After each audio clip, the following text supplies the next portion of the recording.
నీ మగవచాతి ఆనిముత్యం ఎప్పుడు చేయని ఎంతలో విడ్డూరాలు చేస్తే ఇట్లాంటి దారుణాలు వస్తూ ఉంటాయి. ఏదైతే అయింది మంచిదయింది. అట్లీస్ట్ మామిడికాయలు కోసుకున్నాక వర్షం మొదలైంది, కలుపుకోవడానికి ఇబ్బంది లేదు. ఈ వర్షం పడ్డాక కాయలు అయ్యాయి కాదు, పచ్చడి అనవసరంగా పాడైపోయేది.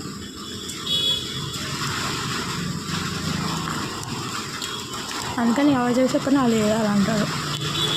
అలవాట్లైంది పనులు, వింత వింత పనులు ట్రై చేస్తే ఇట్లాగే అవుతుంది.